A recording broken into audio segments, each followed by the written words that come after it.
Smelling salts, also known as ammonia inhalants, spirit of hartshorn or sal volatile, are chemical compounds used for arousing consciousness. Usage. The usual active compound is ammonium carbonate, a colorless to white, crystalline solid 2CO3. Because most modern solutions are mixed with water, they should more properly be called aromatic spirits of ammonia. Modern solutions may also contain other products to perfume or act in conjunction with the ammonia, such as lavender oil or eucalyptus oil. Historically, smelling salts have been used on people feeling faint, or who have fainted. They are typically administered by others but may be self-administered. Some at-risk groups, such as pregnant women, may be advised to keep them close to hand. Smelling salts are often used on athletes who have been dazed or knocked unconscious to restore consciousness and mental alertness.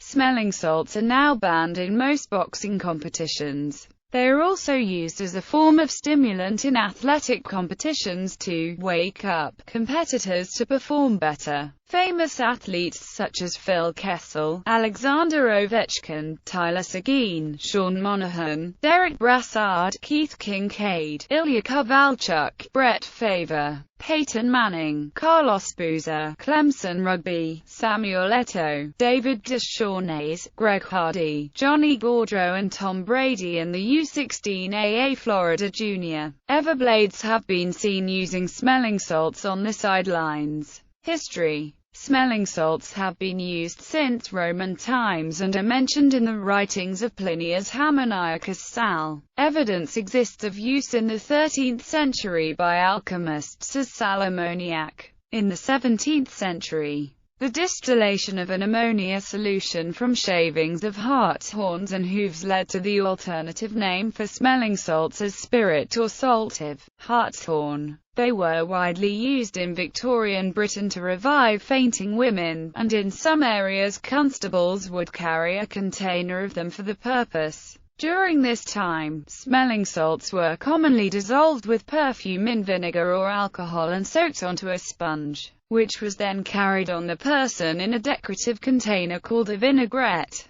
The use of smelling salts was widely recommended during the Second World War, with all workplaces advised by the British Red Cross and St. John Ambulance to keep smelling salts in their first aid boxes. Physiological action. Smelling salts release ammonia gas, which triggers an inhalation reflex by irritating the mucous membranes of the nose and lungs. Additionally, the irritant elevates the heart rate, blood pressure, and brain activity by activating the sympathetic nervous system. Fainting can be caused by excessive parasympathetic and vagal activity that slows the heart and decreases perfusion of the brain. The sympathetic irritant effect is exploited to counteract these vagal parasympathetic effects and thereby reverse the faint. Risks. Ammonia gas is toxic in large concentrations for prolonged periods and can be fatal. Since smelling salts produce only a small amount of ammonia gas, no adverse health problems from their situational use have been reported.